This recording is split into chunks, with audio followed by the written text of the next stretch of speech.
우리 함께 한번 기도하시고 하나님의 말씀을 보겠습니다. 사랑하는 아버지, 은혜를 감사합니다. 하나님께서 이 민족을 이때까지 붙들어 오셨으니 하나님께서 새 대통령의 취임과 함께 거룩한 하나님의 보호막으로 이 나라를 지켜주시고 열방의 축복의 통로가 될 수 있도록 지켜주옵소서. 오늘 하나님 말씀을 통해 주님 음성 들려주옵소서. 예수님의 이름으로 기도했습니다. 아멘. 기독교 에센스 12번째 시리즈, 오늘은 복이란 무엇인가를 주제를 다루기로 하겠습니다. 고난의 역사를 살아와서 그런지 우리 한국 사람들이 가장 좋아하는 주제는 역시 복받는 것입니다. 장판, 가구, 이불보, 애들 놀이개, 심지어는 숟가락에다까지 한자로 복이라고 새겨놓는 민족은 아마 전 세계적으로 우리나라밖에 없는 것 같습니다. 교회 안 다니는 분들도 하나님의 축복이 있기를 바랍니다. 그러면 너무 좋아하십니다. 교인들이 기도해 달라고 할 때는 반드시 축복자를 넣어야지, 그렇지 않고 기도를 끝내면 굉장히 곤란해집니다. 특별 새벽 기도 집회, 부흥 집회, 철야 기도, 안수 집회 이런 거 쭉 보면은 사람들이 그토록 간절히 부르짖는 것은 복받고 싶다는 것입니다. 우리가 예수 믿고 나서 복을 이해할 때도 이 세상적으로 이해하는 경우가 굉장히 많습니다. 무병장수하게 해주세요, 자식 잘 되게 해주세요, 재물의 복을 주세요. 이것이 대부분의 사람들이 생각하는 복입니다. 복받기를 원하는 것 자체가 나쁜 것은 아닙니다만 이 복은 방향을 잘 잡아야만 합니다. 하나님은 하나님의 백성들을, 자녀들을 축복 주기를 원하십니다. 그러나 이 축복에 대한 잘못된 이해는 병든 신앙을 만듭니다. 하나님이 원하는 것에 나를 맞추는 것이 아니라 내가 원하는 것에 하나님을 맞추라고 하기 때문에 그렇습니다. 우리가 생각하는 대부분의 복이 우리의 욕심이지 진짜 우리의 필요는 아닙니다. 아이는 당장 입에 달콤한 불량식품을 사주는 것이 복이라고 생각하겠지만 부모는 그것이 몸에 나쁘다는 걸 알고 있습니다. 조금 힘들더라도 참았다가 집에서 엄마 손으로 깨끗한 음식을 먹이는 것이 아이한테 진짜 좋은 것이라는 걸 알고 있습니다. 하나님이 주시고자 하는 복과 우리가 받고 싶어하는 복의 차이가 바로 그것입니다. 지난 주일에 우리가 다루었지만은 같은 문제 해결을 하더라도 우리가 비서를 불러서 해결하는 것과 우리의 보스 앞에 이 문제를 가지고 나가는 것은 다릅니다. 비서를 불러서 일 시킬 때는 나의 어젠다를 푸시합니다. 내 시간에 맞춰서 내 방법대로 일을 해놓으라고 합니다. 그러나 우리의 보스에게 일을 갖고 갈 때는 우리의 연약함을 인정하면서 그분의 타이밍과 방법에 온전히 맡기는 것입니다. 그런데 얼마나 많은 사람들이 하나님께 기도할 때 하나님을 우리의 비서 취급합니까? 내 생각대로, 내 방법대로 나의 타이밍에 맞춰서 해놓으라는 것입니다. 그리고 나서 시험 듭니다. 그러나 하나님은 그렇게 만홀히 여김을 받으시는 분이 아닙니다. 그는 우리의 찬송과 존귀와 영광을 받기에 합당하신 분인 것입니다. 그래서 하나님은 우리가 비서로 부리는 분이 아니라 그분의 앞에 우리가 겸허히 엎드리는 우리의 주인인 것입니다. 그래서 우리는 당장 사업 성공하고 싶고 눈앞에 장애물을 치워버리고 싶은데 하나님께서는 더 크고 더 넓은 시각으로 복을 보시는 것입니다. 오늘 이 복이란 무엇인가를 다루는 오늘의 말씀에서는 성경 말씀에 나오는 우리가 가장 잘 아는 복에 대한 가장 유명한 본문 세 가지를 다루고자 합니다. 첫째는 예수님이 마태복음 5장에서 다루셨던 산상수훈의 팔복이고, 둘째는 오늘 읽었던 본문 창세기 12장에 아브라함에게 주셨던 너는 복의 근원이 될 것이라는 그 말씀이고, 셋째는 시편 1편에 나오는 너는 시냇가에 심기운 나무가 될 것이다. 사실은 이 본문 하나하나가 한 주 설교 주제감이죠. 그렇지만 우리가 지금 보고자 하는 것은 그 성경에서 나오는 가장 유명한 복에 대한 정의의 그를 구슬처럼 꿰는 하나의 공통분모가 있다는 것입니다. 그 핵심 포인트를 우리는 오늘 계속해서 짚어나가고자 합니다. 첫째는 예수님이 언급하신 팔복입니다. 마태복음 5장에 나오는 이 산상수훈은 예수님의 첫 공생애를 여는 첫 체계적 공식 설교입니다. 그런데 그 첫 체계적 공식 설교의 주제의 첫 부분이 바로 복에 대한 것입니다. 그만큼 예수님이 우리가 복받고 싶어하는 걸 아세요. 그만큼 우리에게 제대로 된 복의 정의를 주는 것이 중요하다고 판단하셨기에 팔복을 우리에게 다뤄주고 계십니다. 복 하나만 해도 대단한데 팔복, 이건 팔보채도 아니고 팔복입니다. 이걸 예수님이 만들어서 우리에게 보여주셨는데, 여기서 나오는 신약 성경의 그 헬라어 복은 마카리오스란 뜻인데 그것은 하나님이 인정한다는 것입니다. 하나님이 인정해주는 삶, 하나님이 칭찬해주는 삶은 이런 것이다. 그것이 진짜 복이다라는 겁니다. 첫째는 심령이 가난한 자는 복이 있나니 천국이 그들의 것이며, 심령이 가난하다는 것은 자기 자신에게 절망했다는 뜻입니다. 사람들이 항상 자기 잘난 맛에 살다가 언제 자기 자신에게 절망합니까? 자기 자신의 힘으로 절대로 어쩔 수 없는 어떤 벽에 부딪혔을 때, 위기에 왔을 때 절망합니다. 사람들은 어려운 일을 당할 때 절망하지는 않습니다. 어려운 일은 깡다구로 노력해서 뚫고 나갈 수가 있어요. 불가능한 일에 부딪히면 절망합니다. 그래서 자식 문제 앞에서 많이 절망하는 분들 많습니다. 그런데 그 절망하는 순간이 은혜의 순간이에요. 왜냐하면 자기에게 절망을 해야 하나님을 보거든요. 사람들이 어려운 일을 당하면 노력하지 하나님을 보지 않아요. 불가능한 일을 당해야 하나님을 바라봐요. 그때 우리는 우리의 소망을 오직 하나님 나라에만 두게 되죠. 그래서 심령이 가난한 자, 자기에게 절망한 자가 복이 있다는 거예요. 자기 자존심이 깨어지고 하나님을 갈망하게 되었기 때문이죠. 두 번째, 애통하는 자는 복이 있나니 그들이 위로를 받을 것이며. 여기서 애통한다는 말은 단순히 슬퍼한다는 말이 아닙니다. 사실 인간적인 눈물을 흘려도 카타르시스 현상이 나와서 좀 감정적으로 위로가 되죠. 기분이 좀 그럴 때는 슬픈 음악을 듣거나 드라마를 보거나 하면서 많은 분들이 울면서 감정을 해소하지 않습니까? 그런데 그렇게 흘리는 눈물은 조금 있으면 다시 허탈해져요.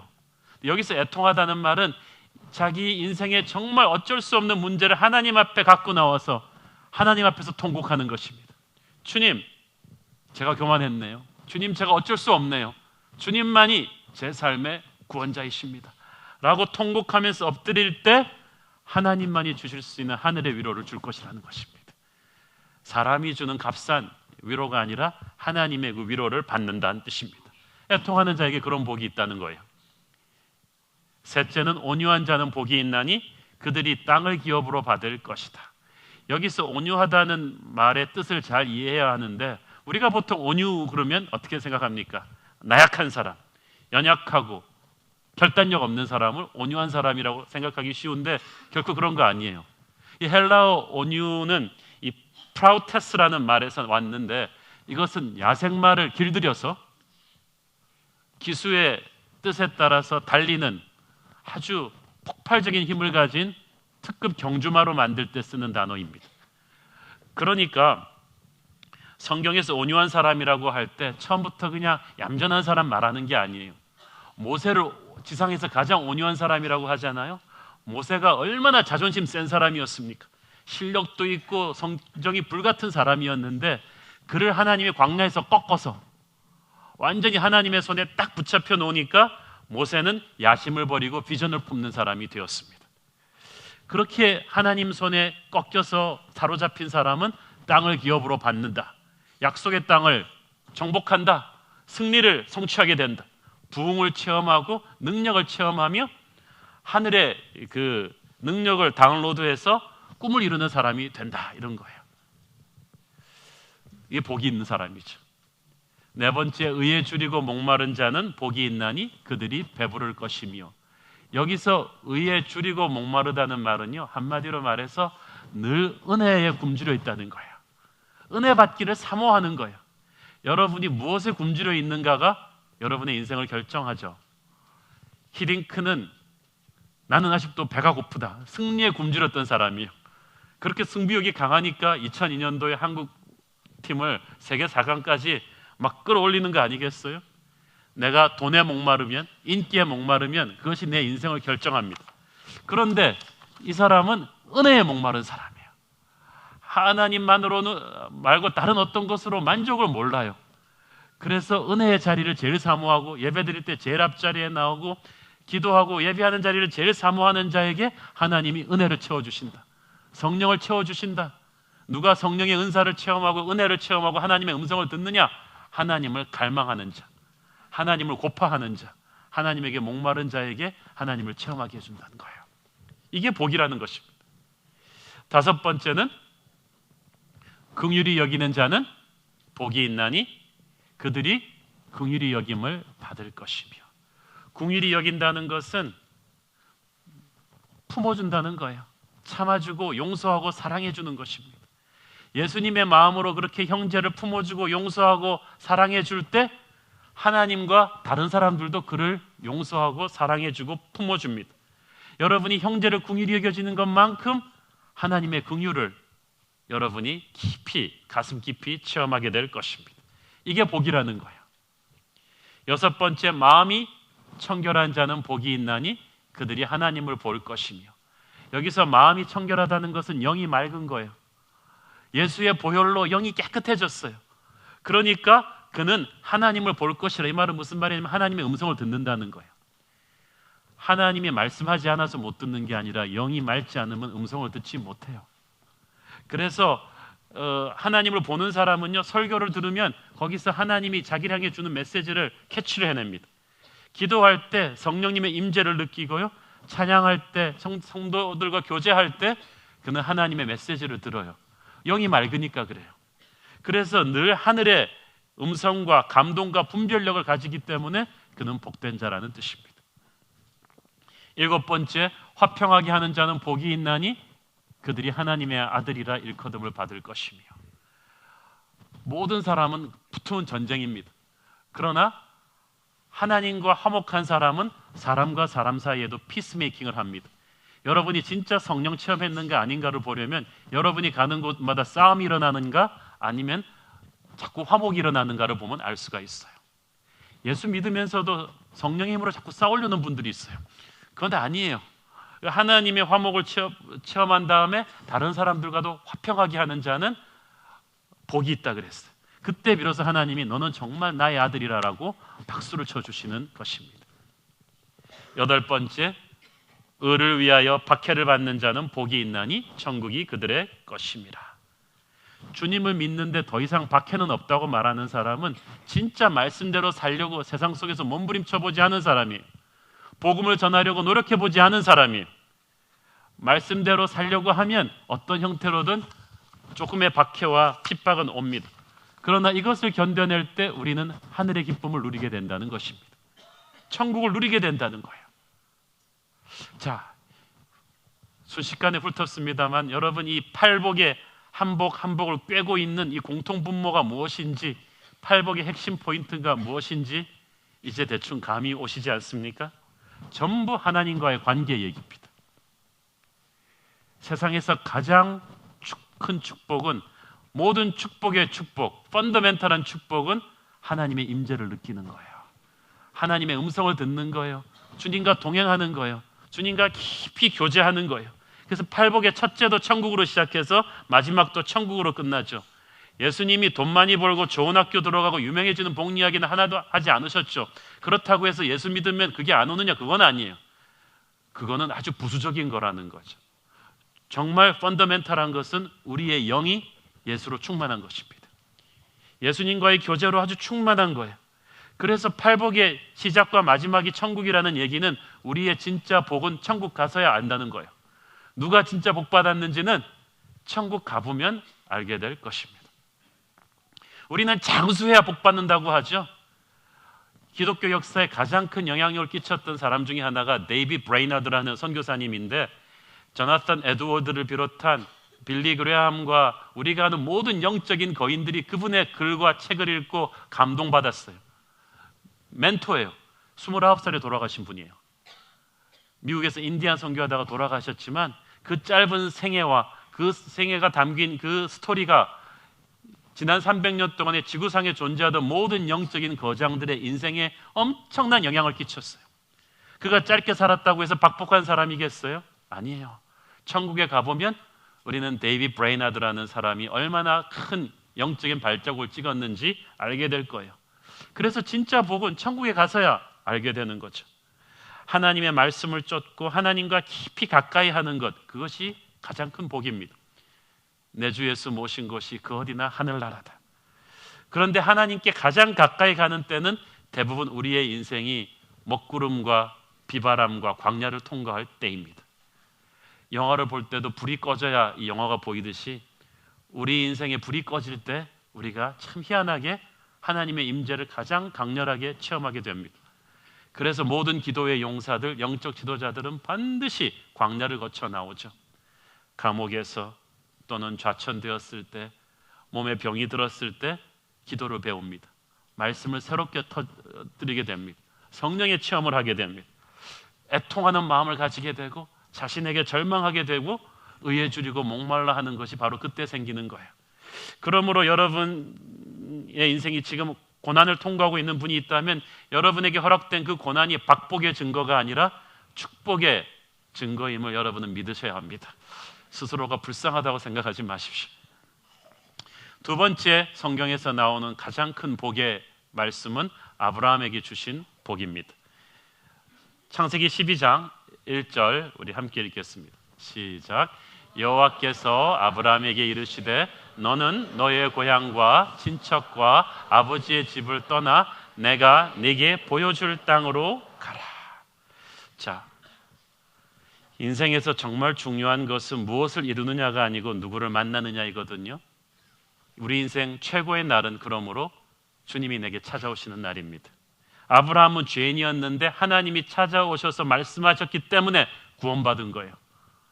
아브라함은 하나님 만나기 전까지 아무것도 아니었어요. 우리는 하나님 만나기 전까지 아무것도 아니었어요. 그런데 하나님이 오심으로써 노바디가 썸바디가 된 거죠. 구원은 100% 하나님의 은혜로 된 거예요. 그래서 여러분이요, 자기가 가진 것이 아무리 없다고 해도, 여러분 생각에 여러분 스스로 재수 없다고 생각하고 운이 없다고 생각해도 여러분은 예수님이 오셔서 여러분을 구원하셨다는 것만으로 세상에서 제일 재수 좋은 사람입니다. 제일 운 좋은 사람입니다. 이것이 가장 위대한 축복의 시작이었어요.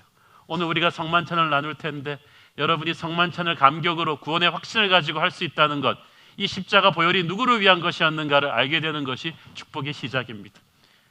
이 가장 큰 복이거든요. 이렇게 우리를 보혈의 피로 구원하신 하나님께서 그 다음에는 우리와 함께 교제하기를 원하십니다. 예배는 하나님과 교제하는 시간이죠. 말씀과 기도의 시간은 하나님과 교제하는 시간이죠. 아브라함의 위대함은요, 그렇게 하나님이 아브라함을 부른 다음부터 아브라함은 항상 예배하는 사람이었어요. 창세기 12장 그렇게 쫙 보게 되면은 하나님의 음성을 듣고 떠난 아브라함은 가는 곳마다 두 가지를 했는데, 장막을 쳤습니다. 일단 자기 살 집을 차려야 되니까 장막을 치고 거기서 이제 목축업을 한참 하다가 또 하나님 말씀하시면 그 다음 장소로 옮겨요. 우리도 어디를 가든지 장막을 치죠. 장막은 우리가 옮기는 새로운 직장이에요. 이사 가는 새 집이에요. 새로 이민 가는 곳, 유학 가는 곳입니다. 우리가 아브라함이 계속 옮겨 다녔듯이 그 모바일 인생이었듯이 우리도 요새 계속 모바일 인생이에요. 우리 성도들 보면요, 정신이 없어요. 요새는 보면 목사님 저 쿠웨이트로 2년 가 있겠습니다. 발령받았습니다. 저 유학 갑니다. 영국 가서 한 3년 있다 돌아옵니다. 세종시에 갑니다. 광주에 갑니다. 부산에 갑니다. 그리고 막 KTX 타고 비행기 타고 왔다 갔다 하시는 거예요. 어떤 때는 기러기 아빠처럼 찢어지기도 하시고, 보니까 우리 성도들 인생도 모바일 인생이에요. 장막터를 여러분 계속 치시는 거예요. 그런데 아브라함도 곳곳에 새로운 장막터를 치지만 아브라함은 장막터를 치기 전에 반드시 제단을 쌓아서 예배를 드렸어요. 창세기 12장 8절에 장막터를 세웠는데 그 전에 7절에 제단을 먼저 쌓고 예배를 먼저 드립니다. 아브라함은 이 우선순위가 분명한 사람이었어요. 애지간한 사람 같으면 학군이 어딘지 이런 거 알아보고 집을 구하는데 아브라함은 먼저 예배터부터 세우고 다른 모든 걸 시작하는 거예요. 어저께까지 우상신이 들끓던 자리에 믿음의 사람이 딱 가서 깃발 꽂고 예배 드리니까 거기가 거룩한 땅이 되는 거예요. 우리가 들어오기까지 여기는 거룩한 땅이 아니었지만 우리가 들어와서 여기가 지금 거룩한 땅이 되는 거예요. 저는 직장 신방 갈 때 그 직장의 그 사무실에 스페이스가 별로 없는데도 저 코너만한 방이라도 기도실을 만들어 놓고 보여주는 성도님들 보면서 눈물이 픽 났습니다. 시도 때도 없이 들어와서 힘들 때마다 여기서 기도한다는 거예요. 장막터 안에다가 제단을 쌓은 것입니다. 여러분의 세상 속에서 여러분이 항상 예배하는 사람 되기를 바랍니다. 복의 근원이 되려면 항상 예배 자리를 만들어서 하나님과 교제하는 사람이어야 합니다. 그래서 여러분, 왜 회장 비서실 출신들이 승진 빨리 하는 줄 아세요? 회장이 편해서 그래요. 익숙해서 그래요. 자주 봐서 그래요. 여러분, 모든 회사에서 고속 승진하는 사람들의 특징은 그것입니다. 자주 보이는 거예요. CEO 눈에. 여러분들 하나님 눈에 자주 뵈야 돼요. 한옥 목사가 기억하는 교인들은 간단합니다. 자주 보는 사람들이. 저는요, 불꽃 같은 눈이 있어서 한 주만 여러 번 빠지면 금방 알아요. 저는 똑똑한 교인, 그런 교인 필요 없고요. 나와주는 교인이 제일 고마워요. 자주 보여야 돼요. 스쳐야 돼요. 하나님도 그러실 것 같아요. 아브라함은 나의 친구다. 아브라함은 항상 하나님과 교제했단 말이죠. 그러니까 아브라함한테 복이 가는 거예요. 왜냐하면 딴 사람한테 복이 갈 틈이 없어. 아브라함이 항상 와 있으니까. 여러분이 항상 하나님과 동행하면서 예배하며 교제하는 분이 되기를 바랍니다. 예배하는 사람은 하늘의 축복을 받아요. 에베소서 1장 3절 시작. 찬송하리로다 하나님 곧 우리 주 예수 그리스도의 아버지께서 그리스도 안에서 하늘에 속한 모든 신령한 복을 우리에게 주시되. 자, 여기서 중요한 말은 첫째는 그리스도 안에서예요. 어떠한 복도 하나님은 그리스도 밖에서 주시지 않습니다. 우리가 복을 체험하고자 한다면 반드시 그리스도 안에 있어야 돼요. 반드시 그리스도라는 파이프라인을 통해서 하나님은 복을 주십니다. 여러분의 집에 TV가 있고 세탁기가 있고 고급 컴퓨터가 있고 냉장고가 있어도 무슨 소용이에요? 전기 나가면 끝이지. 예수님은 우리 집에 전기와도 같은 분이세요. 여러분이 예수 없이 애가 명문대학에 들어가고 예수 없이 돈 벌고 굉장히 위험한 거예요. 순식간에 무너질 수 있어요. 모든 것이 예수 위에다 세워야 됩니다. 저는 아이가 예수를 모르고 명문대 나와서 인류직장 들어가는 것 대단히 위험하다고 생각합니다. 그 아이는 현명한 악마가 될 수가 있어요. 굉장히 위험해요. 모든 축복은 예수 안에서 와야만 합니다. 예수님이 없는 돈, 예수님이 없는 명예, 예수님이 없는 자녀 교육에 무슨 힘이 있겠습니까? 모든 축복은 예수 안에서 와야 되는데 이 축복이 또 신령한 복이라는 거죠. Every spiritual blessing. 이 영과 육은 연결되어 있거든요. 그래서 우리가 믿음의 여정을 시작하면서 하나님과 친해지면 먼저 하늘의 복이 깊이 들어오는데 하나님의 그 영적인 복이 먼저 쫙 들어와서 기반이 쌓여야 나중에 그 기반 기초공사를 딛고 다른 모든 것이 더해지는 거죠. 사랑하는 자여 네 영혼이 잘된 같이 네가 범사에 잘되기를 내가 간구하노라. 기초공사를 영적으로 깔고 그 다음에 하나님이 주실 텐데 많은 사람들이 이 순서를 거꾸로 뒤집어요. 나 예수 믿었는데 왜 복을 뭐 안 받지? 나 교회 다닌 지 1년 됐는데 왜 사업이 잘 안 풀리지? 우리의 성적이 왜 이렇게 잘 안 나오지? 나 왜 아직도 아프지? 조급한 마음을 버리세요. 우리 영혼이 단단해져야 돼요. 깊어져야 돼요. 하나님 보시기에 영적으로 굉장히 성숙해지고 깊어지고 그런 뒤에야 이런 축복이 와야 이게 이 사람을 살리지, 영적으로 다듬어지지 않은 사람한테 돈을 주면 돈이 그 사람을 죽여요. 영적으로 다듬어지지 않은 사람이 권력을 잡으면 그 권력이 그 사람을 죽일 것입니다. 그러므로 여러분 조급한 마음을 버리세요. 하늘의 복을 사모하십시오. 은혜를 사모하십시오. 그러면 땅의 복은 발버둥 치지 않아도 In His time, 주님의 때에 반드시 여러분에게 가랑비 이슬 스며들듯이 그렇게 싹 스며들 것입니다. 자, 하나님께서 아브라함을 위해서 예비하신 축복이 어떤 것이었습니까? 12장 2절 3절 읽겠습니다. 시작. 내가 너로 큰 민족을 이루고 내게 복을 주어 네 이름을 창대하게 하리니 너는 복이 될지라. 너를 축복하는 자에게는 내가 복을 내리고 너를 저주하는 자에게는 내가 저주하리니 땅의 모든 족속이 너로 말미암아 복을 얻을 것이라 하신지라. 자, 여러분, 복은 능력이거든요. 하나님이 선한 일을 하려고 해도 능력이 없으면 아무것도 못하죠. 그래서 조금 이따 자세히 다루겠지만 복은 복 자체가 목적이 아니라 복을 통해서 하나님이 주실 사명을 감당하기 위해 주시는 능력이에요. 자, 그런데 여기서 중요한 것은 이 복을 주시는 분이 하나님이시라는 것입니다. 이 주격이 다 하나님이잖아요. 내가 너로 큰 민족을 이루고 내가 너에게 복을 주고 내가 네 이름을 창대하게 할 것이다. 내가 너는 그냥 내가 주는 걸 받고 있어라 하는 것입니다. 우리는 복을 자기가 쟁취한다고 생각합니다. 내 힘으로 할 수 있다고 생각합니다. 바벨탑을 만든 사람들은 자기들이 큰 탑을 만들고자 했는데 하나님은 복을 너에게 주고 싶다고 하십니다. 축복은 내 힘으로 쌓아 올리는 것이 아니라 하나님이 주시는 것입니다. 하나님의 축복은 믿음으로 순종하는 사람에게 주시는데 하나님이 아브라함에게 준 첫 번째 복은 사람의 복이었습니다. 내가 너로 큰 민족을 이루게 할 것이다. 그 말은 무슨 말이에요? 너희 자손들이 많아질 뿐만 아니라 너희 자손들 옆으로 와서 붙어주는 사람들이 많을 것이다. 아브라함의 캠프에는요, 아브라함의 직계손은 이삭뿐이잖아요. 그런데 옆에 아브라함에게 목숨을 바치고 충성을 바쳤던 사람들이 이방인들까지 많았어요. 여러분, 이스라엘 사람들이 200만 출애굽했을 때 순수한 유대인들만 있었던 게 아니에요. 이방인들이 많이 따라왔어요. 그래서 이것은 지금 아브라함의 직계 혈통의 자손이 많아진다는 뜻이라기보다는 아브라함 네 옆으로 많은 비전을 공유하는 하나님의 백성들이 많이 붙을 것이다 라는 뜻이죠. 제가요, 인생에서 최고의 축복은 이거라고 생각합니다. 지금도 사람의 축복이에요. 사람의 축복이에요. 제가 리더십 강의를 많이 하는데 리더십을 하려고 해도 사람이 있어야 리더십을 하죠. 사람 한 명뿐인데 뭐 나는 리더고 너는 부하고가 아니잖아요. 사람을 붙여줘야 리더가 되죠. 누구의 리더십이 있느냐 없느냐의 차이가 뭔지 아세요? 그 사람 옆으로 사람들이 붙느냐 안 붙느냐, 그게 문제죠. 그런데 이 아브라함은 보니까 옆에 하나님이 사람들을 많이 붙여줘요.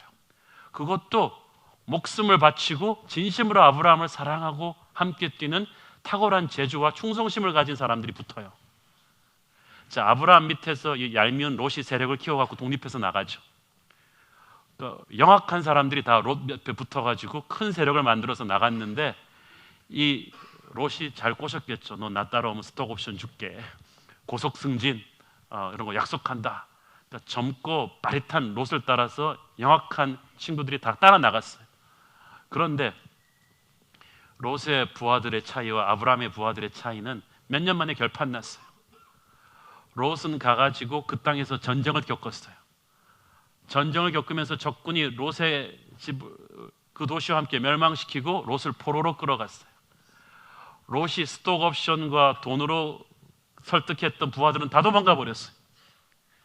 이 롯을 누가 구해옵니까? 아브라함이 집에서 길렀던 사병 318명을 데리고 쫓아가서 적군을 공격해서 롯을 구해와요. 롯을 데려간 적군이 피레미 군대가 아니에요. 4개국의 연합군이에요. 구름대같이 많은 군대를 감히 쫓아가서 공격하고 데려올 정도의 그런 전투력이 뛰어난, 함께 목숨을 걸어줄 그런 사나이들이 아브라함에게는 300명이 넘었다는 거예요. 이 하나님이 붙여준 사람하고 돈으로 롯이 긁어모은 사람의 차이죠. 여러분 인생에서 누가 여러분 옆에 있기를 원합니까? 인생에서요, 정말 중요한 건 사람이에요. 제가 교회를 개척해보고 뼈저리게 그걸 깨달았어요. 사람이 없으면 아무것도 못해요. 좋은 배우자, 좋은 친구, 좋은 목회자 만나는 게 너무너무 중요해요. 여러분 인생 좀 살아보신 어르신들 아시죠? 아무리 아이 과외 공부 잘 시켜서 명문대학 나오게 키우면 뭐합니까? 결혼 잘못하면 그냥 망가지는데, 그렇게 잘난 사람도 사업 파트너 하나 잘못 만나면 그냥 무너지는데, 그렇게 믿음 좋은 사람도 교회 잘못 만나면 그냥 시험 드는데, 사람의 축복이 얼마나 중요합니까? 저는 그래서 아이들 축복할 때 반드시 그 기도합니다. 이 아이에게 사람의 축복을 주십시오. 좋은 스승, 좋은 친구, 좋은 배우자, 좋은 목회자 만나게 해주십시오. 그러면 인생이 끝난 거예요. 승리하는 거예요. 이런 면에서 저는 좋은 교회 공동체가 하나님이 주신 가장 보배로운 복이라고 생각합니다. 저는 그래서 이 교회를 여러분이 사랑해야 된다고 생각해요. 여러분에게 주위에 주신 사람들은 여러분이 감사해야 돼요.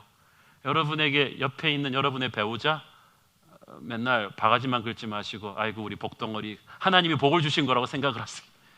여러분의 자녀도 하나님이 복을 주신 거라고 믿고 선포하셔야 돼요. 자꾸 감사를 하면 하나님이 좋은 사람 많이 붙여주세요. 우리 교회 부흥의 비결은 저는 매주일 우리 교인들 보면서 하나님께 감사드려요. 하나님께서 또 이런 복덩어리를 보내주셨군요. 우리 교인들이 저는 대한민국에서 제일 잘생겼다고 생각합니다. 객관적으로 그렇게 생각합니다. 그래서 계속 하나님한테 그걸 선포하는 거, 오늘도 이렇게 복을 보내주셨군요. 이렇게 복을 보내주셨군요. 그러니까 하나님이 더 복된 사람들을 많이 보내주는 것 같아요. 아브라함의 옆에 그런 복된 사람들이 붙었다는 거예요. 여러분에게 사람의 축복이 있기를 바랍니다. 하나님이 주시는 두 번째 복은 이름을 창대하게 해주는 것이었습니다. Making your name great. 이름이 창대하게 된다는 말은요, 단순히 유명해진다는 말이 아니에요. 양적인 축복과 함께 질적인 축복이 온다는 것입니다. 그냥 부자가 되는 게 아니라요, 사람들로 하여금 칭찬받는 부자가 되는 거죠. 부자들도 욕먹는 부자 있잖아요. 남의 등을 쳐서 부자가 됐을 거야. 저 행실 봐. 그러는 부자가 있고, 남의 피고름을 짜서 부자가 되는 사람이 있고, 저 사람 저렇게 성실하게 일하고 저렇게 좋은 일 많이 하면서 저렇게 건실하게 노력하니까 부자가 됐네. 그래서 명예로운 성공을 이루는 거죠. 이게 굉장히 중요해요. 하나님이 주시는 분은 근심을 겸하여 주지 않는다고 했거든요. 자기 실력에 기초를 두지 않은 성공은 너무나 불안한 거예요.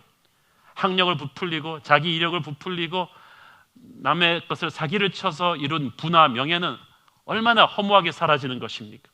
그러나 여러분이 정직하게 땀을 흘려서 얻어낸 열매, 그래서 모든 사람이 여러분의 성공을 인정하고 축복하는 그것이 바로 이름이 창대하게 된다는 뜻입니다. 저는 여러분의 성공이 그렇게 되기를 바랍니다. 이름이 창대하게 된다는 거는요, 에코처럼 점점 커지는 거예요. 그래서 여러분에 대해서 2대, 3대, 4대로 갈수록 후손의 축복이 더 커진다는 거죠. 진짜 아브라함보다 이삭이, 이삭보다 야곱이, 야곱보다 요셉이 훨씬 잘 되잖아요. 여러분의 자손이 그렇게 가기를 바랍니다. 세 번째 하나님이 주시는 복은 보호하심의 축복입니다. 3절 보세요. 너를 축복하는 자에게는 어떻게 한다고요? 내가 복을 내리고, 너를 저주하는 자에게는 내가 저주하리. 너무 심플해요. 그 말은 뭐예요? 너와 나는 하나다. 내가 너를 운명 공동체로 가겠다. 그래서 너를 건드리는 사람을 나를 건드리는 것이다 라고 하나님이 선포해 주시는 것입니다. 저는 이 보호하심의 축복이 너무나 좋은 거 있죠. 특별히 자녀 기도할 때 이 보호하심의 축복을 믿으니까 담대해요. 요즘 애 키우기 얼마나 불안합니까? 요즘 뭐 여자아이들 학교 보내기도 불안하고, 또 남자아이들도 왕따 당할까 봐, 또 학교 폭력 당할까 봐 얼마나 불안합니까? 유학 보내놨더니 미국에서 총기 사고도 많이 난다 그러지, 뭐 사방이 사고투성이에요. 24시간 우리가 따라다닐 수도 없고, 그러나 하나님이 보호하신다고 합니다. 낮의 해와 밤의 달이 상치 못하도록 그분의 보호막이 우리와 우리 자녀들을 지키신다는 거야. 이것이 축복입니다. 믿음의 가문은 특히 하나님의 보호막이 두껍고 강해요. 여러분이 생각하는 것보다 강해요. 여러분이 기도한 것보다 강해요. 왜냐하면 믿음의 부모들의 기도가 쌓였거든요. 하나님이 특별히 저도 많이 봐주시는 걸 느낍니다. 믿음의 부모들의 이 기도가 지키는 거죠. 하나님께서 보호하심의 축복을 여러분에게 주십니다. 근데 중요한 것이 있어요. 축복을 받았으면 축복의 통로가 되셔야 돼요. 땅의 모든 족속이 너로 말미암아 복을 얻을 것이니라. 이게 축복의 결론입니다. 하나님이 축복을 줬으면요, 이게 우리가 축복의 종착역이 아니에요. 우리는 축복의 통로가 되어야 되는 거예요. 아브라함한테 하나님이 돈을 준 게, 아브라함아 네가 세계 최초의 억만장자가 되라, 그래서 고급 펜트하우스를 사라, 스포츠카 한 20대 사고 잘 놀아라, 이걸 위해서 주신 게 아니라는 거야. 아브라함을 하나님이 부자로 만들어 줬습니다. 그러나 그 복은 앞으로 열방으로 나갈 하나님의 축복을 준비하는 거였어요. 솔로몬이 이걸 몰랐어요. 솔로몬에게 하나님이 엄청난 부를 주셨는데, 솔로몬의 창고에서는 인풋은 있는데 아웃풋이 없어요. 나가지를 않았어요. 솔로몬이 곡간을 풀어서 뭐 백성과 나누었다, 이런 말 성경에서 본 적 있으세요? 나누지 않으니까 어떻게 돼요? 자식대의 외국군의 침략을 당해서요, 싹 다 털어가 버립니다. 여러분이 하나님이 주신 축복을 나누지 않으면 그렇게 된다는 거예요. 하나님은요, 사명에 따라서 각 사람에게 다른 복을 주십니다. 어떤 사람에게는 재물의 축복을 주시고, 어떤 사람에게는 지식의 복을 주시고, 어떤 사람에게는 음악의 복을 주시고, 복을 주시는데 건강의 복을 주시고, 이런 복을 주시는데 이것은 그 사람에게 맡긴 사명이 달라서요. 그래서 축복은 어떤 면에서는 거의 은사에 가깝다고 볼 수 있어요.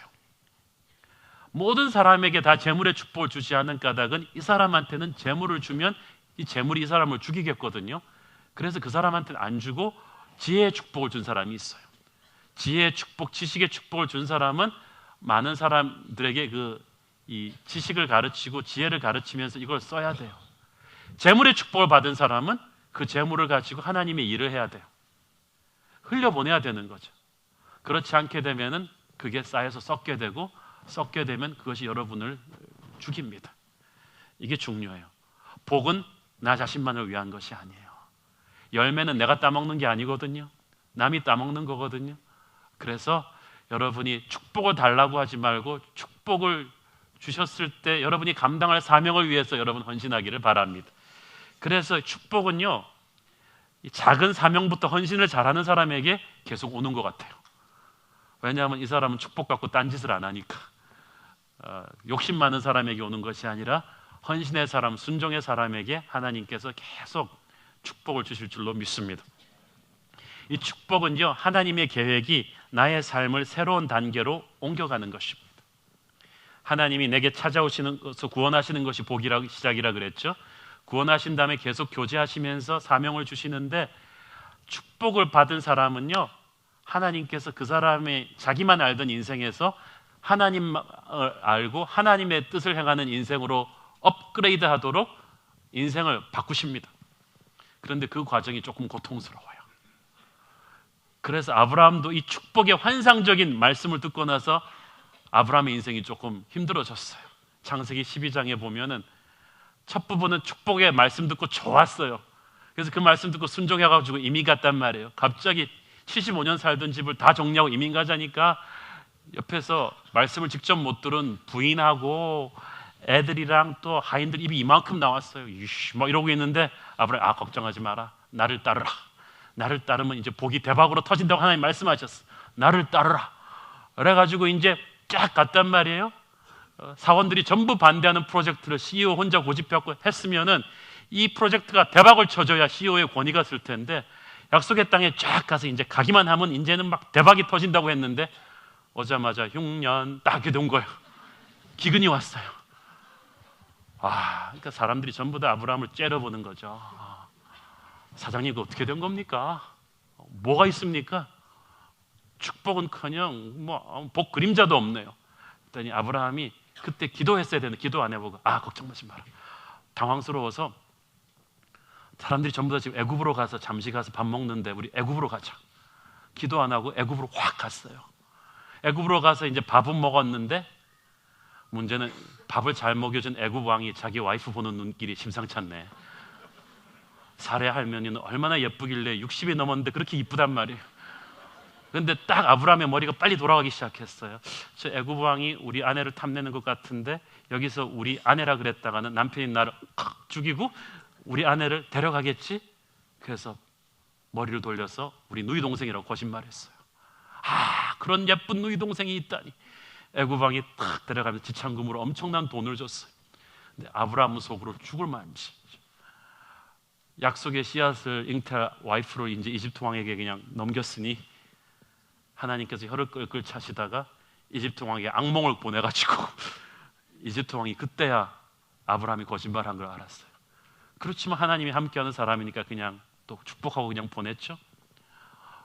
그래갖고 간신히 이제 아브라함이 또 집으로 돌아왔는데, 이스라엘로 돌아왔는데 이미 권위는 땅에 떨어졌어요. 이 부하들 눈에 보기 뭐냐 도대체 저 사장님 막 애굽으로 가자 그러더니 거기서 거짓말해가지고 아내 바치고 이게 뭐냐 그러면서 툴툴거리면서 왔는데 또 롯이 반란을 일으켰네. 그러니까 롯이 그 아브라함한테 툴툴거리는 불평 세력을 이끌고 영악한 회사원들 모아가지고 독립선언. 그러니까 이게 지금 하나님의 복을 받고 아브라함이 움직인 몇 년 사이에 다 일어난 일이에요. 아브라함이 그 생각이 나지 않았겠습니까? 이게 뭔 복이요? 근데 가만 보면 이런 갈등 상황이 일어난 데는 아브라함 자신의 책임이 반은 되죠. 힘들어질 때 기도해보지 않고 이렇게 시세를 살펴서 애굽으로 이사 갔죠.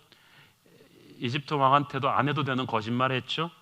이게 다 아브라함의 옛사람이 살아있어서 그런 거거든요. 그런데 하나님한테는 이 모든 기간이 필요한 거예요. 이 약속이 이루어지게 하기 위해서 이 축복을 받을 만한 그릇으로 이 사람을 만들어야 되는데, 그러기 위해서는 이런 믿음의 갈등 상황이 불가피해요. 옛사람이 깨지고 새사람이 서기까지 막 뒤죽거리고 혼동스러워요. 여러분 인생에서 지금 그 시점을 지나고 있는 분이 있을지 모르겠어요. 하나님이 분명히 복 주시겠다고 말씀하시고 새로운 음성을 들려주시고 새로운 비전에 헌신시키셨는데 인생이 갑자기 복잡해져.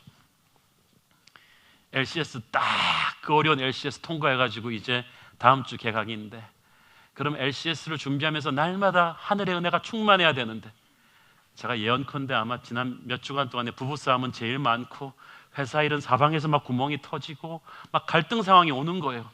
이것이 LCS를 향한 하나님의 아름다운 뜻이란 말인가?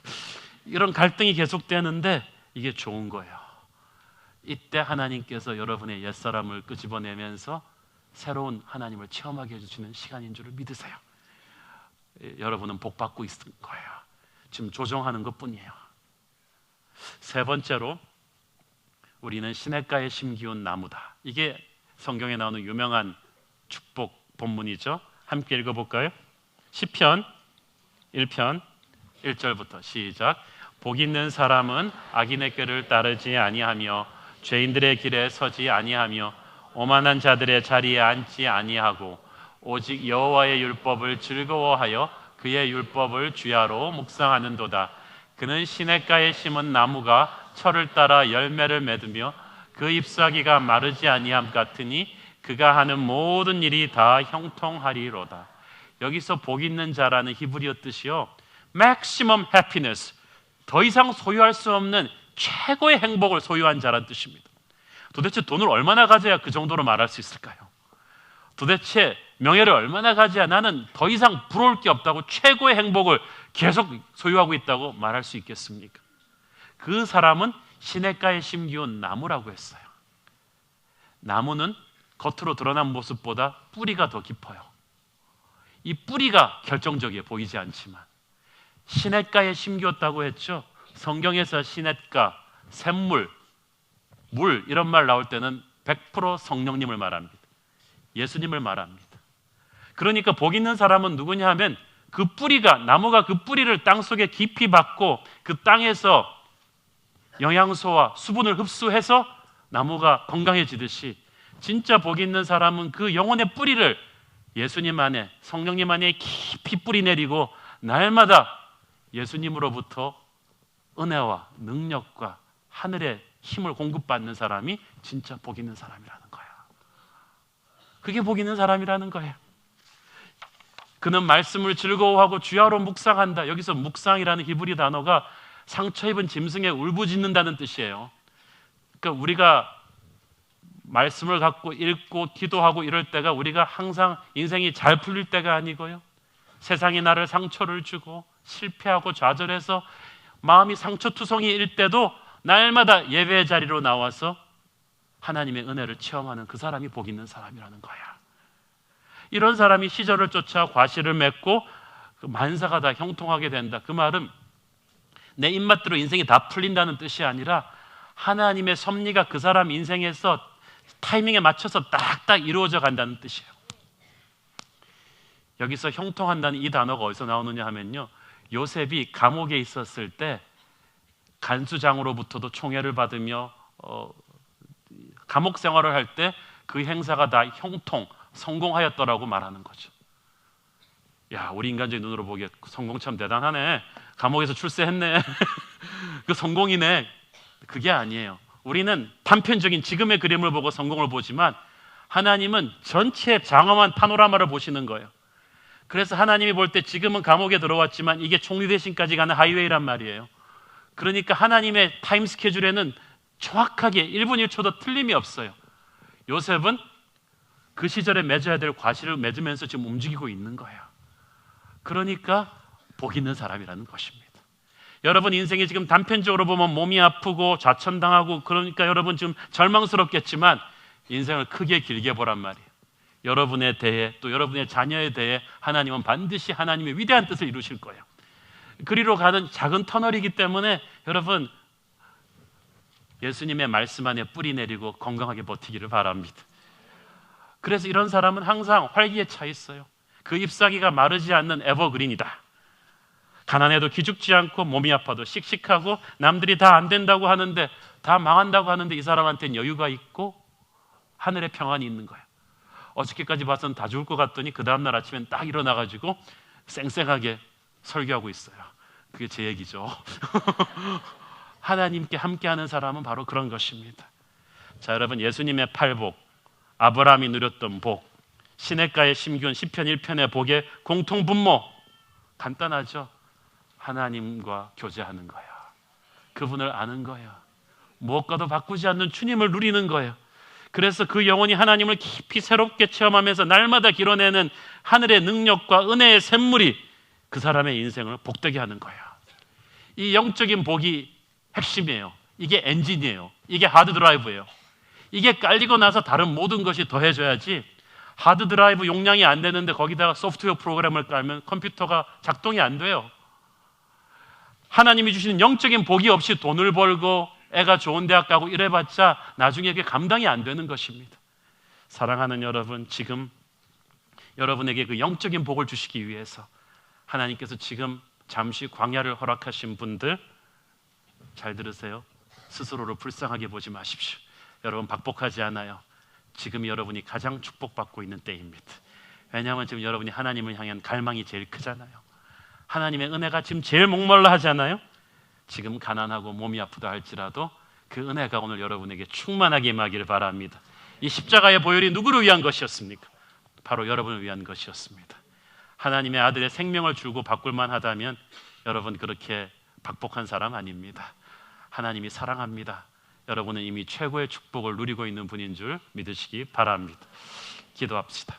사랑하는 아버지, 은혜를 감사합니다. 주님, 우리가 예수의 십자가 보혈로 구원받은 세상에서 가장 복된 사람인 줄을 믿습니다. 그 복을 붙잡고 세상의 복을 부러워하지 않게 하여 주옵소서. 예수님의 이름으로 기도했습니다. 아멘.